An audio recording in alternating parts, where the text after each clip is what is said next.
The following is a Hoop Ball presentation.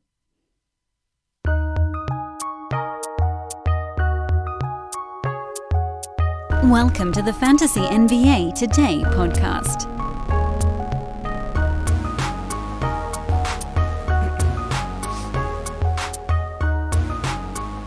Good Thursday to you all.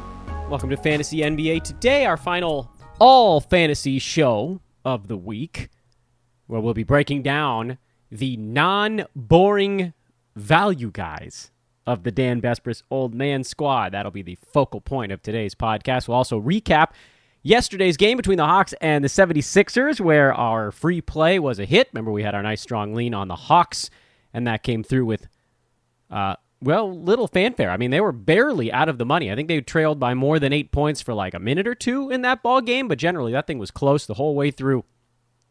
And there was no reason to think that it wouldn't be, based on everything we've seen of how the Bucks play basketball. They picked on a Heat team in the first round that just had nothing in the tank, much like the Lakers and really most other teams that went deep into the bubble last year. And then it took James Harden playing on one leg and Kyrie Irving to be out for the Bucks to get past the Nets. Not that Kevin Durant is not a one-man wrecking crew, but the Hawks right now are a better team than Kevin Durant and whatever the rest of the Brooklyn Nets are called these days. Because that wasn't James Harden. I don't care what anybody says. He wasn't close. He was playing at like 60%, maybe. If Harden was healthy, they probably win. If Kyrie was healthy, the Nets probably win. But the Bucks got really lucky, and then it looked like, oh, sweet, the Hawks took care of a Philly team that is cracking. Philly should have won that series anyway, but they didn't. Joel Embiid obviously frustrated, didn't get enough out of the other guys. Doc Rivers, some weird rotations, whatever. And it all just seemed to be lining up quite nicely for Milwaukee. But we even mentioned it on yesterday's podcast. This was not going to be a series where the Hawks are about to roll over. They were coming in with a ton of momentum. They were feeling great about themselves, big-time upsets. I didn't think that the win over New York was an upset. We right on this podcast, that was the first-round play that we gave out on this show as the biggest one, Atlanta over New York, because the Hawks' defense was vastly underrated. We had to lean slightly to the over in yesterday's game, didn't really lean into it very much. My thought on that front was that each team was going to kind of throw their fastball, and the Bucks play a lot of drop coverage, which is going to allow Atlanta to get into their offense pretty quickly. Question marks for me were, what was the hangover from the previous series going to look like? Were the shots actually going to be dropping? Well, they did. Game went over the posted total. 229 was the final number. 225 was the final line. I should say 229 was the actual final total of the ball game. And we'll talk more about what that means for future games on tomorrow's podcast, where we'll be breaking down both of the different conference finals, because we got a matchup coming up tonight. But certainly from that first one, Atlanta-Milwaukee, Hawks getting one on the road. They've done this in each of their series, gone into a place and come up with a victory. I will say this, though. I expect Chris Middleton to be much better going forward. I mean, that was a really poor ball game for him. Drew Holiday finally woke up.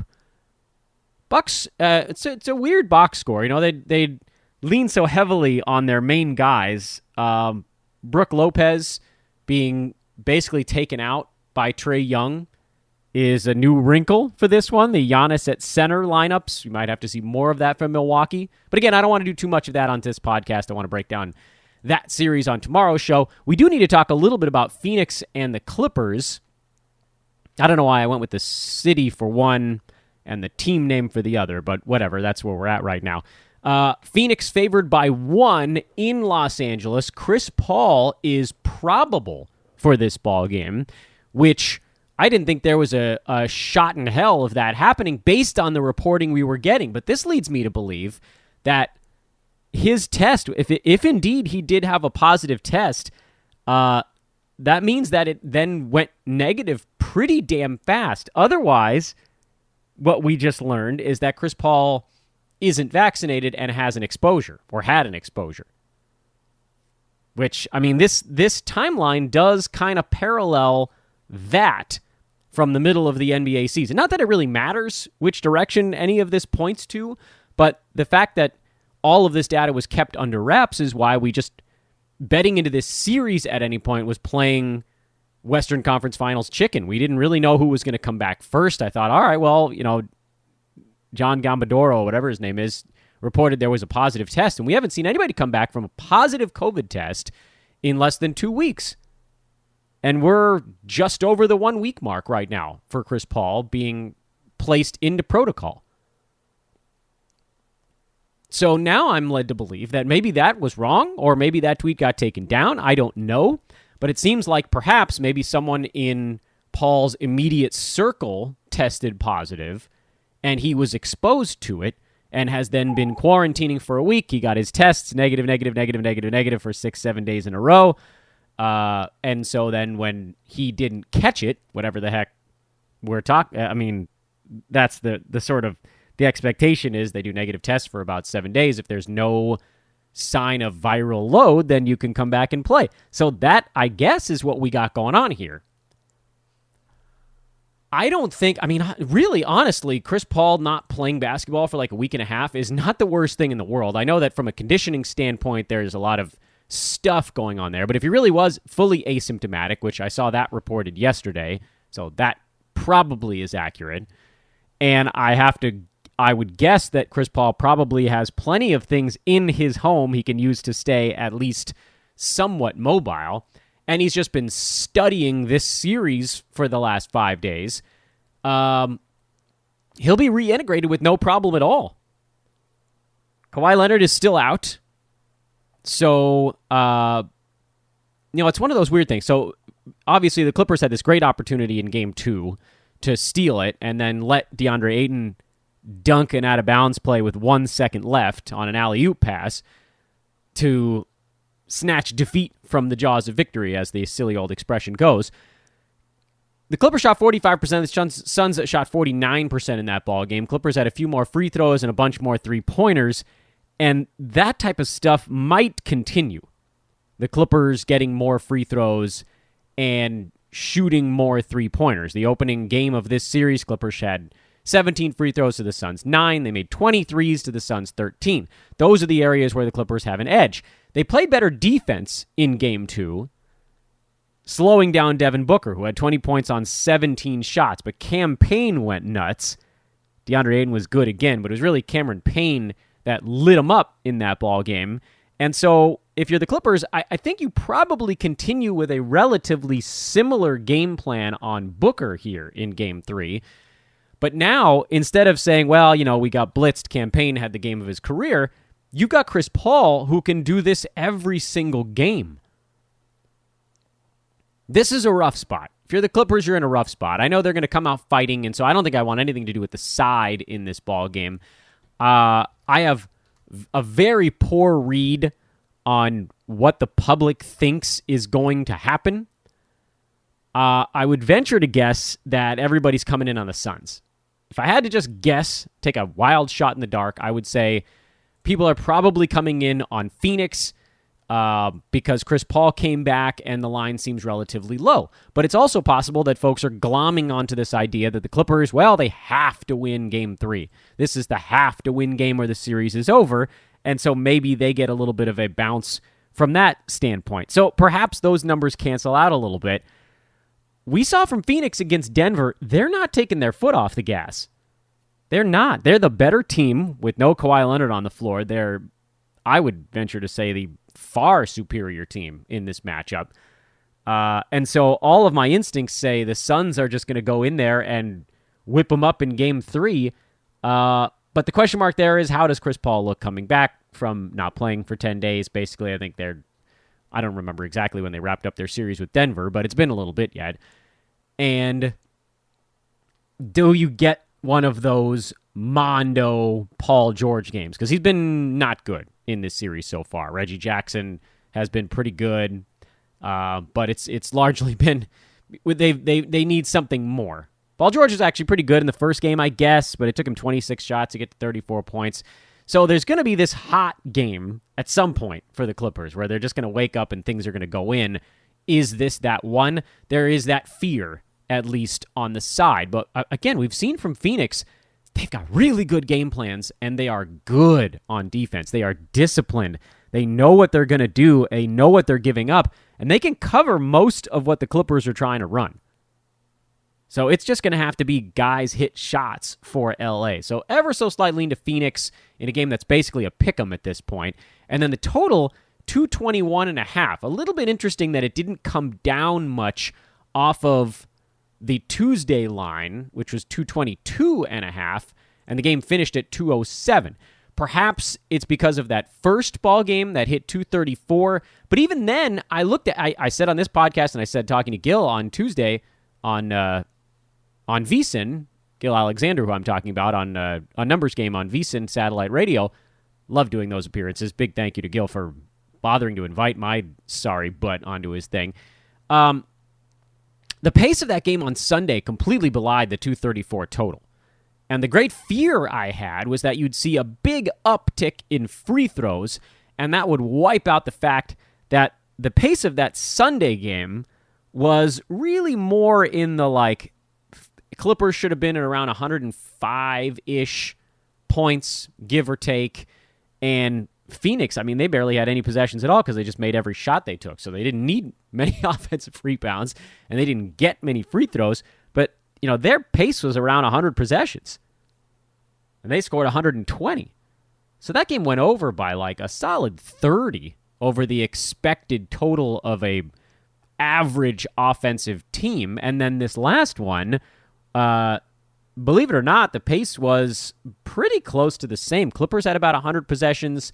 Suns had about 102 possessions. So they were ever so slightly better than an average offensive performance, and the free throws were higher in that one.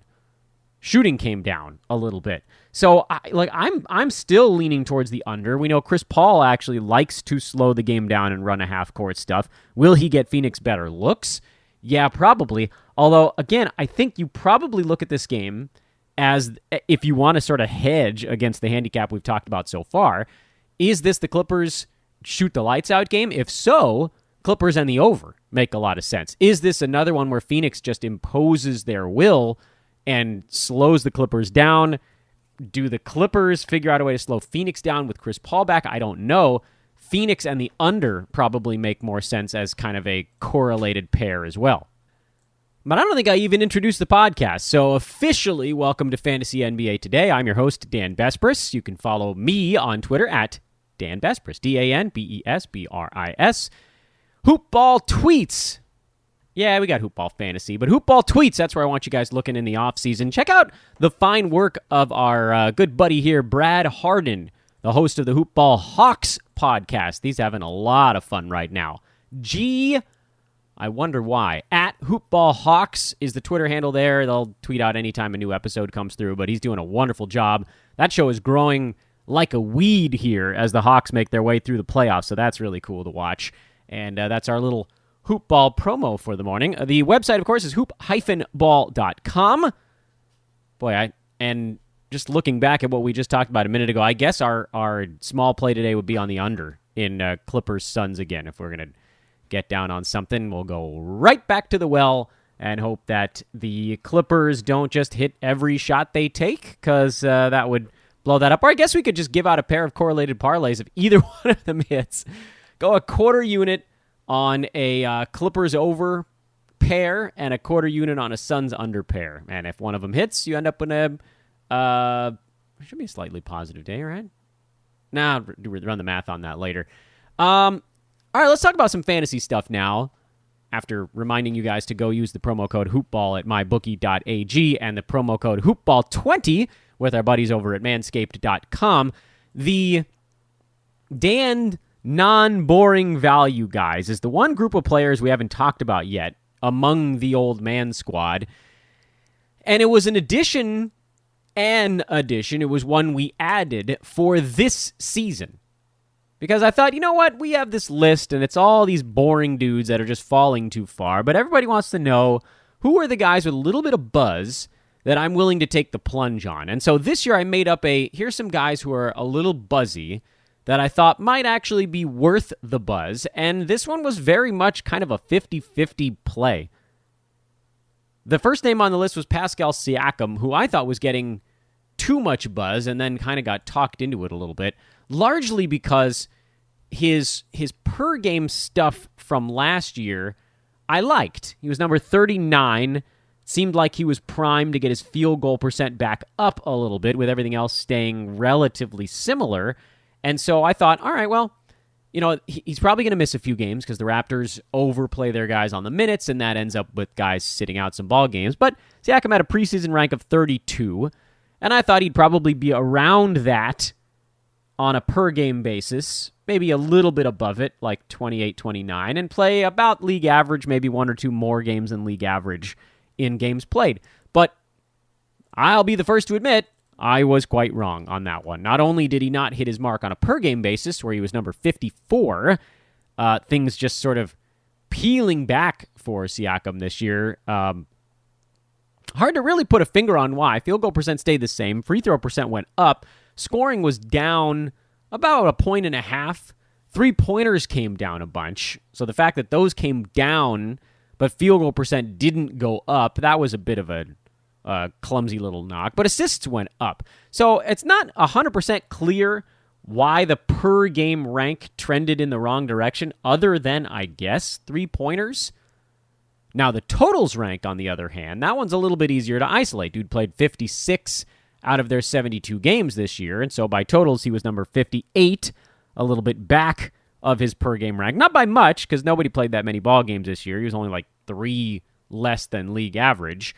But number 58 means that if you spent a late third, early fourth round pick on him and he played more like a late fifth, that's a loss. That's a loss. Can't mark that one down as a win. We were off on Siakam. Looking ahead, we'll have to see where his preseason rank is. I think he's probably going to be better next year. No Kyle Lowry. Probably. I guess he could re-sign. And then just like a year of health. If you're not dealing with a team that's constantly in and out of COVID protocols all season long, I've got to think that weighed a bit on him. So my hope is that if his three-pointers really are lower this coming year, that the field goal percent will trend back the right way. And then if everything else holds, he becomes something of like a CJ McCollum power forward type where you just sort of know almost exactly what you're getting. You set your clock to it, and that's fine. Like, if he gets drafted around 40, I'm fine taking him there because he'll probably do no worse than about 50, give or take. I'd rather aim higher, but it wouldn't be the end of the world. So that one was a loss, a small loss, but a loss nonetheless. The next one, DeJounte Murray, who had a preseason rank of 66, which at the time I thought was completely bat bleep crazy, with the expectation that he would take a step forward this year. And in fact, on a per-game basis, it was right on the nose. He was number 63 by averages this year, number 35 by total, so that was a good thing for Murray. His injury stuff in the past seemed a bit more fluky than anything else. He played 67 out of 72 games this season. That's a good thing. Everything, for the most part, went up for Murray. Field goal percent stayed about the same despite about 5 additional shots per ball game, so his scoring was up from 11 to 16. Rebounds up, assists up, steals ever so slightly down. Same thing with blocks. That was a little weird to see, but I mean, he's a big-time steals guy, so fluctuating between 1.5, 1.7 is really not that big of a deal.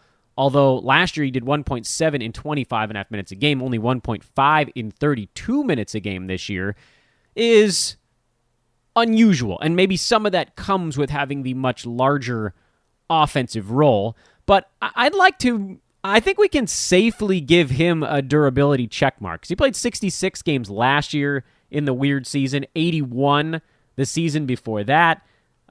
Season before that, he was dealing with some injury. I mean, he's been coming off of injury, and then he still manages to stick with it. Last season, in the COVID shortened one, he was sort of on and off the injured list, so his minutes were artificially depressed a little bit. But this year, he was basically there.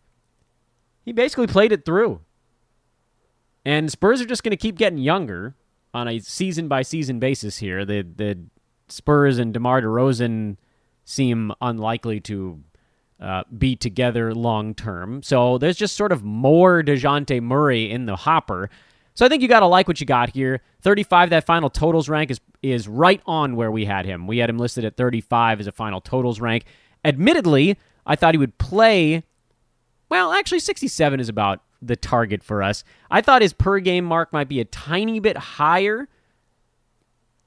But luckily, because nobody played games this year, the fact that he did miss 5 games was actually better than our handicap of him missing 5 games. I figured everybody was going to miss about 10, 11 games, and then everybody instead missed 12 or 13. So we got a little tiny bonus there. Basically, if he was around the top 50 on a per-game basis, missing 5 games, I think this is where I had him at about 35 instead, because everybody missed so many ball games. He didn't need to be top 50. He needed to be more like top 60 and miss 5 ball games. Next name, so that's a win. Next name on the list is Mitchell Robinson, who I think was on his way to a small victory this year before injuring himself twice, so we can't call that one a win. We have to call that one a loss, which is a pain in the butt because his minutes were up to 28. The blocks and steals were coming around. Everything looked pretty good. Then he was easing his way back in after the first injury, and then the second injury happened, and so the season all came apart for Robinson. Everything was so damn promising for the first however long it was. He played until, February 12th is when he got hurt, came back a month and a half later, played 4 games, and then got hurt again. I mean, he had some games in there that were robust, to say the least. Now, Nerlens Noel breathing down his neck was a problem, but Nerlens, I'm assuming, is going to get more money elsewhere next year. So I think we're kind of staring down the barrel of a wonderful Mitchell Robinson post-hype year, because I thought he was a hype guy that could actually beat his top 50 rank, and he didn't get close to that because of the injuries. Like, it's not even worth mentioning. And even on a per-game basis, he was back near, he was in the 60s for a while, and then he tapered off and then got hurt, and then playing, 14, 15 minutes a couple times, and then 6 minutes got hurt. That thing kind of blew up the plan for him. So the numbers are not entirely accurate. If you were just looking at the first, 5-ish weeks, he was more like top 60 and playing every day, although, again, that evaporated on the injuries. So I do think that this is still a guy you're looking at as someone with top 50 per game potential, maybe better, and then you just have to hope that there are no more fluky injuries. But that's tough. And, he's coming off a really bad year. You're going to have some stones to roll the dice on him, but that's a loss. Next one is a loss as well. That's Aaron Gordon, who had a preseason rank of 84, but I figured at 84, and he probably would slip a little bit later than that. So you're talking about an 8th round play, most likely, that I thought, all right, well, second half of last year, this was a guy who was posting top 40 per game numbers. Is this something that could actually stick? And the answer was no, Dan. No, it couldn't. He was outside the top 200 on a per game basis, thanks to abysmal percentages. Again, 64% at the free throw line. That's basically a career low. If you eliminate one postseason run, it is a career low. 63% during his time in Orlando this season. 44% from the field in Orlando this year. And just ugly all around. 2.7 turnovers per game. Steals and blocks were nearly non-existent. Everything about it is hateable. Eminently hateable. Ugh, what a gross year. Rebounding was down. Yuck. You will not sucker me into this one again. He had that little run at the end of last season, before the league shut down, where it looked like, oh, he's figuring it out. Nope. Only thing good about Aaron Gordon this year is he averaged a career-high 4.2 assists per game during his time in Orlando, and then got traded, and he was a total afterthought in Denver. What a mess. No. Pass. Wendell Carter Jr., I kind of got talked into this one. I'm irritated about this. Wendell Carter Jr. under Billy Donovan was this kind of, the rebirth. Nope. He is who he is at this point. He's just not that great. He was getting outplayed by Mo Bamba after the trade to Orlando. Frequently. He's not great on a defensive side. He's not a world-class rebounder. He's only shooting 50%, which isn't high enough for someone who's basically doing his work right around the rim. Took a three-pointer this year. Great. Don't care. Shot, what? He's a 24% career three-point shooter. Not good at the foul line. I guess he's an okay rebounder. I don't know if I said... Yeah, I mean, that's like where you're at. If he could get 30 minutes a game, he could be a one-steal, one-block guy. But the other stuff... I mean, he just is a top 100 kind of center. Without carte blanche, that's just who he is. Irritated. Got talked into that one. So that's a loss, and that's annoying because he wouldn't have been on my list unless everybody was like, oh, Wendell Carter Jr., this is the time. Whatever. Brandon Clark is the next one. This is really surprising. Every analyst on the planet got this one wrong, so at least I don't feel so bad about it. Brandon Clark, preseason rank of 94. What did I put him out at? 95 was the preseason rank. He was 114 on a per-game basis, which, again, like, that's not going to kill you. It's not that big of a whiff. 107 by totals because he played basically in about league average number of ball games. But the expectation was that he would get a ton of run in Memphis, especially with Jaren Jackson Jr. missing almost the entire regular season. But Brandon Clark did not take the step forward that everybody was hoping for. In fact, his shot went funky on him.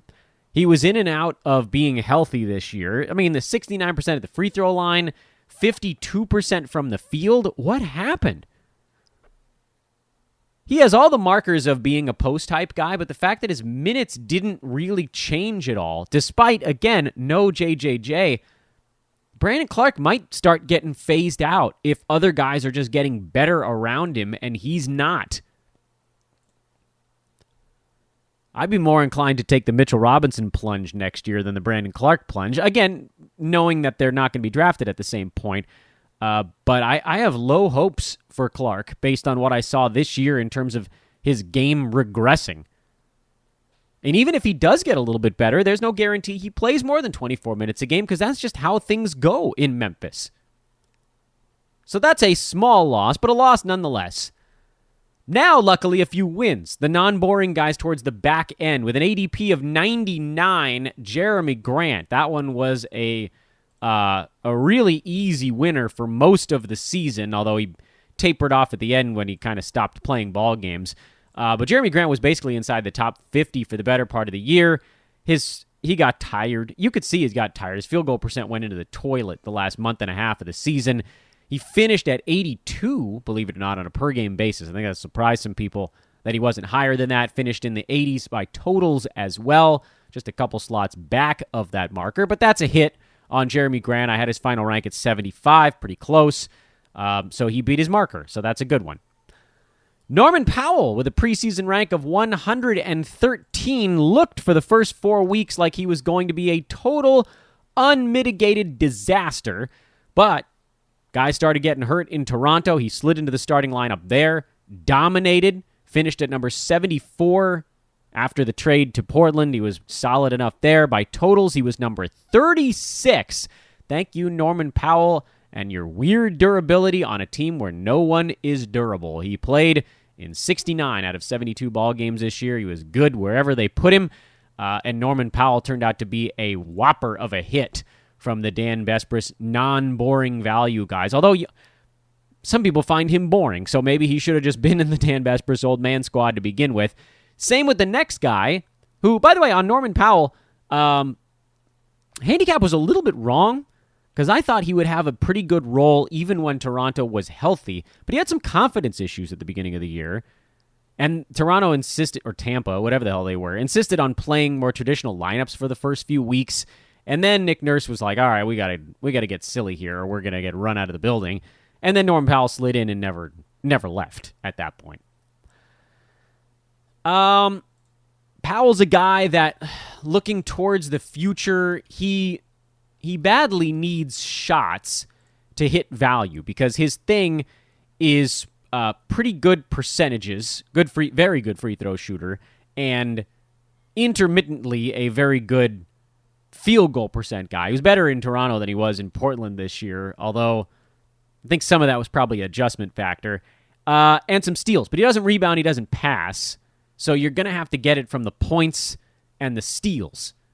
Sort of a narrow band of things you need from a particular basketball player. There is a player option for this coming season for $11.5 million. My guess is that he probably will decline that option. I don't know when the deadline is for that, but he'll make more than $11 million in free agency, or even if he does make 11, he'll make it over more than 1 year. So he'll opt out. I don't know where he's going to end up. If he goes back to Portland, then you got to wait and see if guys like C.J. McCollum are still there, because everybody on the Blazers is in the rumor mill these days. Someone staying, someone going, who knows? And the last name on the Dan Besbris non-boring value, guys, was the alternate to the alternate logo for the Dan Besbris Old Man Squad, so I don't know how he ended up in the non-boring section. The mighty Nerlens Noel, who finished at number 75 on a per-game basis. Thank you, Mitchell Robinson's injury, because that was better than we could have ever expected this year. And despite the fact that he does tend to take a game off every 2 weeks, was better than league average in terms of durability. Noel playing in 64 out of New York's 72 regular season game, averaged just 5 points per game this year, 6.5 rebounds, a steal, 2.2 blocks. Love that. 6.5 rebounds was fine, only 1 turnover. The blocks and the steals, 3.3 combined, 61% shooting from the field, managed 71% at the free throw line, which won't really hurt you at all. And he's another guy that feels like he's on his way to finally getting paid a little bit, but who knows? This seems to happen to him every year. There was that rumor that the Mavs offered him a ton of money 2 years ago, and he turned it down. I think that they've declined that that's real, but I don't know. He made $5 million this year on a 1-year contract with the Knicks. He certainly has shown himself to be one of the best backup centers in the NBA, so someone's going to give him at least that, probably more, for more than 1 year. And he'll go out there and get you 3 defensive stats a game in 20 minutes again. I love it. I love it. I'll go back to the well on Noel as well. He outperformed any of our expectations. He finished at number 51 on the year. I had him in the late 50s in my ranking, so I was pretty high on him, and he beat it. Again, Mitchell Robinson being out obviously helped that quite a bit. Even if Mitch Rob was healthy, I still think Noel has a decent season. Probably doesn't get into the 50s.